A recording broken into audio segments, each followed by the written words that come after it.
Hello everybody and welcome back to the channel. And today people, we have a huge video coming your way. I'll be counting down the top 50 most iconic Pokemon of all time.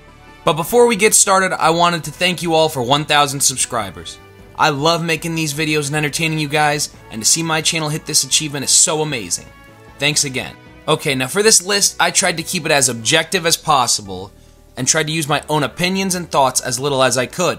I used every source of Pokemon media that I could to create this list. We're talking main series games, we're talking spin-off games, anime spin-offs, movies, mangas, memes, and even social media posts by the official Pokemon accounts.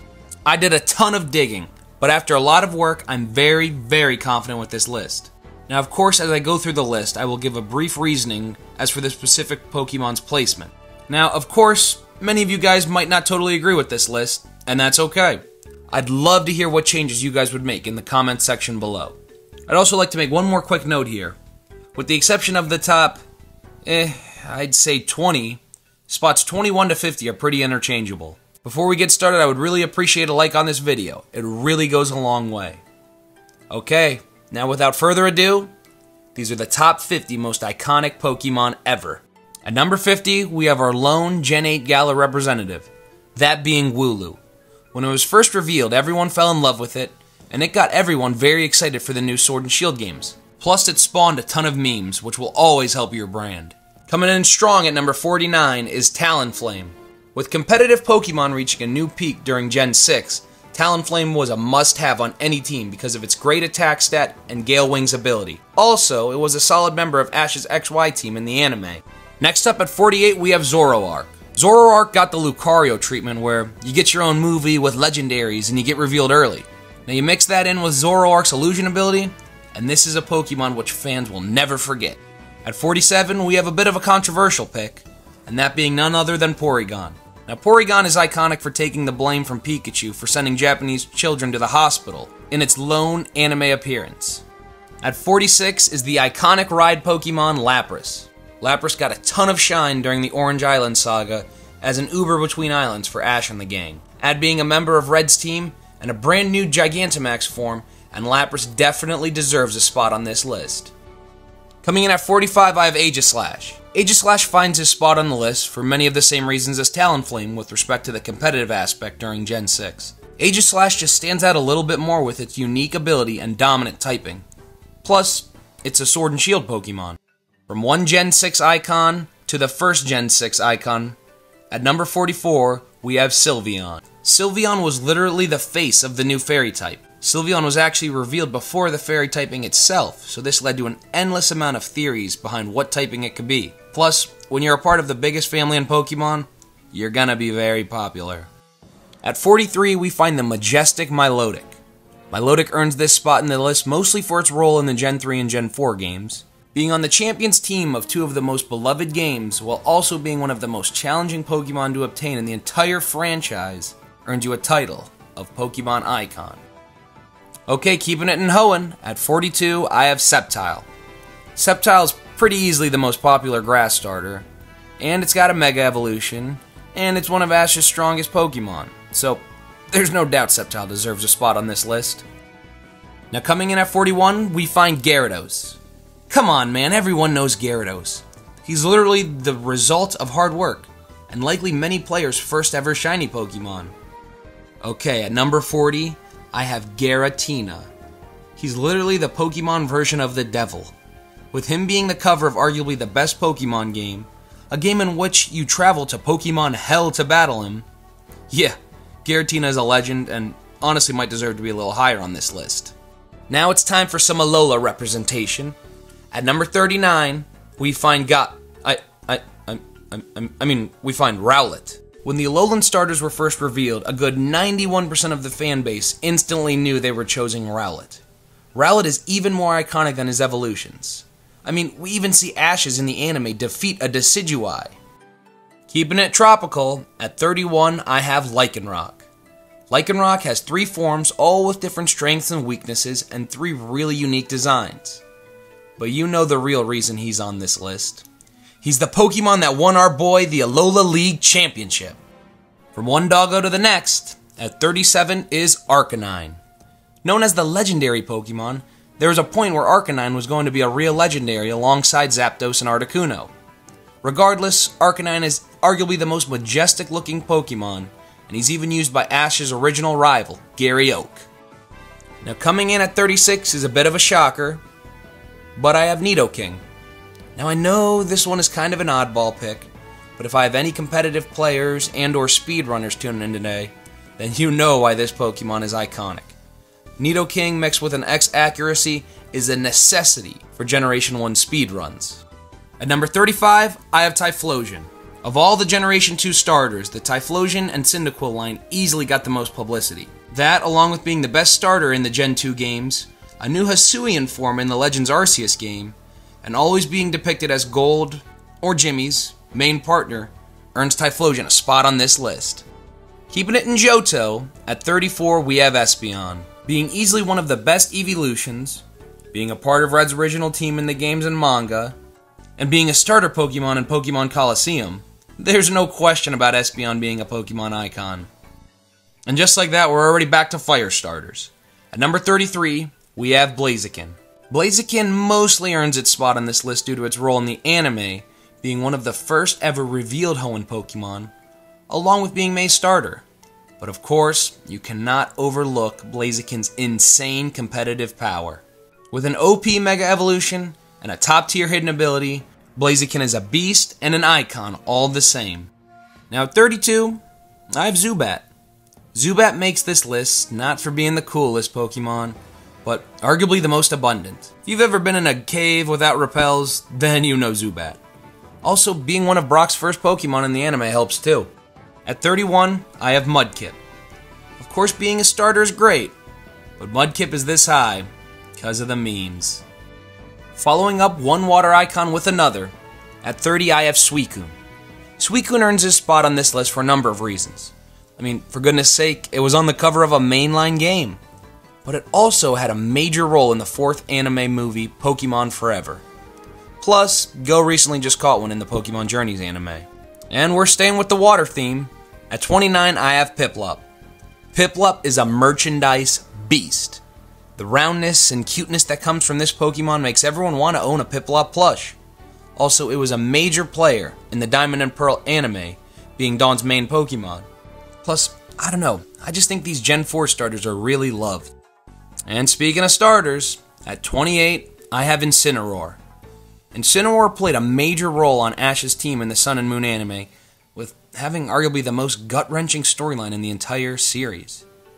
But the main reason he's this high on the list, he has a roster spot in Super Smash Bros. Ultimate. I mean, come on, man. Smash Bros. Is like the Avengers of the gaming world. If you're in Smash Bros., you're a gaming icon. At 27, I've placed the mythical Pokemon, Darkrai. Darkrai is easily one of the most popular Gen 4 Pokemon, and you cannot forget about the dominance Darkrai had in competitive before the Dark Void nerf. Throw in a pretty epic movie and an infamous anime appearance during the Sinnoh League, and you have yourself a truly beloved Pokemon. At 26, I have Jigglypuff. While Jigglypuff's popularity has definitely gone down a bit in recent years, there's no denying that Jigglypuff is a major force in the Pokemon franchise. It played a huge role during the first season of the anime, and come on, you know, it's in Smash Bros. Since the original. Coming in at 25, we have another Pokemon that was revealed early, Togepi. Togepi was the spawn of much discussion back in the day during the first generation. People were like, whoa, Misty's little white Pokemon in the anime isn't in the games. Could there be more Pokemon than just the 151? Also, Togepi was the face of breeding when it first was introduced. And very similar to Togepi, at 24 we have Ho-Oh. Just like Togepi, this Pokemon was revealed very, very early on. To be specific, it appeared in the first episode of the entire anime. This was after Pikachu saved Ash from a flock of angry Spearows, cementing their friendship. Ho-Oh is also, of course, on the cover of two of the most beloved Pokemon games in the entire franchise. Okay, now for another infamous Pokemon. At 23, we have Garchomp. Alright, you already know Garchomp is a beast and competitive, has a Mega Evolution, and is based on a freaking Landshark. But you know, it's the ace of the hardest and probably most beloved champion in the games and anime. At 22, we have Pokemon number 7, Squirtle. Squirtle is a Gen 1 starter, and likely one of the first Pokemon you've ever seen or used. Squirtle earns his spot so high on this list for a couple of reasons. Those being Ash's iconic Squirtle, and even how Squirtle is one of the playable characters as a Pokemon trainer in the Smash Bros. Series. Now for one of the most beloved legendary Pokemon ever. At 21, I have Rayquaza. There are so many reasons why Rayquaza is iconic. He's the leader of one of the strongest legendary trios in the franchise. He's on the cover of arguably the best Pokemon game, and he saw a huge boost in popularity in 2014 when he got a Mega Evolution and was so powerful, Smogon created a new tier for only Mega Rayquaza. As we enter the top 20, I have the ancestor of all Pokemon, Mew. Mew has his very own Z-move and was a lead in the very iconic first ever Pokemon movie, which is also one of the highest grossing anime movies ever. Those things, along with being a force behind infinite playground rumors and discussion, definitely earned Mew a spot on this list. However, I do think that Mew's exclusivity actually hinders it just a bit. Now for another Gen 1 beast. At 19, I have the OG pseudo-legendary Dragonite. Dragonite is the original dragon in Pokemon. Dragonite's so iconic that the champion of the Johto region, Lance, uses 3 of them on his team. Dragonite has stood the test of time for about 25 years without needing any Mega Form, Z-Move, Dynamax form, or much special treatment at all from Pokemon. Oh, and Ash Ketchum's currently using a Dragonite in his Journeys team, who is a beast. And at 18, we find another Ash Ketchum Pokemon, Infernape. Infernape is, of course, another fire starter, so that kind of gives you instant clout. Infernape also took center stage in the anime by having one of the best written storylines in the Pokemon history. Oh, plus Infernape is freaking based on Son Goku. So yeah, icon status for Infernape. We have another powerhouse coming in at 17, that being Tyranitar. Tyranitar, much like Dragonite, is a pseudo-legendary, which gives it an extreme battle prowess. Tyranitar was also used to help debut the new Dark typing in Generation 2. Mixing a Mega Evolution and being based on freaking Godzilla, one of the most iconic monsters in fiction, and yeah, T-Tar deserves a spot on this list. At 16, we find Umbreon. Umbreon is the most beloved evolution, one of Gary Oak's strongest Pokemon, and a starter in Pokemon Coliseum. Plus, he was literally the poster boy for the Dark typing in Gen 2. Okay, at 15, I have a bit of a surprise, being Mimikyu. Being a much newer Pokemon than the ones at this part of the list, Mimikyu quickly rose to popularity upon reveal. I mean, come on, it knocks off Pikachu. That comes with more of that instant clout I was talking about. That along with a great typing, solid representation in the anime, and totally unique and broken ability in disguise, Mimikyu can for sure run with these old dogs. At number 14, we find Blastoise. Not much needs said about old Blastoise. I mean, it was the cover of one of the first ever released Pokemon games ever. But unfortunately, it will always be the Robin to Charizard's Batman. Another legendary flies in at 13, that being Lugia. Lugia is easily one of the most beloved Pokemon of all time. And just like Ho-Oh, it was on the cover of 2 of the most beloved games in the entire franchise. However, Lugia is easily able to surpass Ho-Oh in popularity, in large part thanks to its awesome movie. Coming in at 12, we have Gengar. Gengar is similar to Dragonite with respects to power, but also being one of the only fully evolved forms of its type in the original Pokemon games. And he's also on Ash's Journeys team. Gengar has gotten a little more love though from the Pokemon Company by recently receiving a very powerful Mega form and Gigantamax form. At number 11, we have a classic, Magikarp. Everyone knows Magikarp and his story. How he's the weak guy who only knows Splash. Come on, you know the story. And even in the Detective Pikachu movie, Magikarp plays a huge role about how weak it is. That is, until he evolves. As we begin the top 10, I have the original roadblock, Snorlax. Snorlax has a ton of great things working for it. I mean, he was one of the best Pokemon in the Gen 1 and Gen 2 games. Ash's Snorlax literally knows 6 moves and is a beast. Plus, it recently acquired a unique Z-move and Gigantamax form. Okay guys, at number 9, I have Gardevoir. Now there's obvious reasons why Gardevoir is so well known, but at the risk of demonetization, I'll let you guys figure that one out on your own. Now at number 8, I have the god of all Pokemon, Arceus. Arceus brought freaking mythology to Pokemon, which is pretty crazy for a kid's game. Arceus is literally God. How can you be God and not be iconic? At number 7, I have Pokemon number 1, Bulbasaur. Bulbasaur is quite literally the OG. Bulbasaur is possibly the first Pokemon you ever saw when you first booted up a game of Pokemon Red or Blue. Plus, you gotta mention how awesome Ash's Bulbasaur is in the anime. He made evolving not look cool. Oh, and I also used the website named after Bulbasaur for most of the research for this video. At number 6, we have one of the faces of Pokemon, Eevee.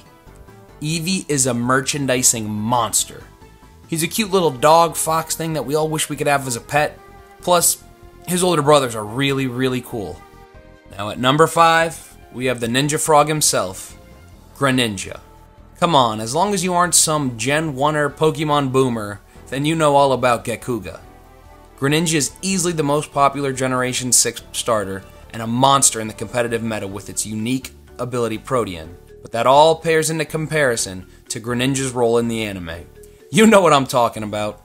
He's also in Smash Bros. And won that Pokemon popularity poll that one year. At number 4, I have a Pokemon very similar to Greninja, that being Lucario. I mean, in the latest season of the anime, they literally had Greninja pass the torch down to Lucario. Lucario has just been around longer than Greninja, which earns him the one spot higher. Lucario also has his own movie to flex on Greninja, and a really good one at that. Also, Lucario was in Smash before Greninja, and has a Mega form. At number 3, we have who else but Mewtwo. Mewtwo doesn't really need an introduction. I mean, the dude was the first Pokemon to ever have an entire movie about him. And most of the Gen 1 games are about him, and he's the final Mega Boss of those games. At number 2, I'm sure you could have guessed it, I have Charizard. What even needs to be said about Charizard? Everyone wanted a Charizard as a pet when they were growing up. Charizard is so iconic, I bet your mom even knows who he is. From being a beast in just about every series in the anime, to being on the cover of 2 games, to being one of the 2 Pokemon with 2 Mega forms, to having a Gigantamax form, to being Ash's original ace and always bringing the hype and winning huge battles. Yeah, you know Charizard is the GOAT. And at number 1, obviously it's Pikachu. Where do I even begin? From being the face of the Pokemon Company, to countless Macy's Thanksgiving Day parade floats, to appearing in over 1,000 episodes in the anime, to even recently transcending the Pokemon multiverse with his best bud Ash in Pokemon Masters. Pikachu is easily the most iconic anime character, and he's up there with characters like SpongeBob, Mickey Mouse, Bugs Bunny, and even Superman for recognizability. Without Pikachu, Pokemon just isn't Pokemon. Well, that's gonna do it. Those are the 50 most iconic Pokemon of all time. And I'm sure you don't totally agree, but that's okay. Make your list down below in the comments section. Please also be sure to like and subscribe, and have a great day.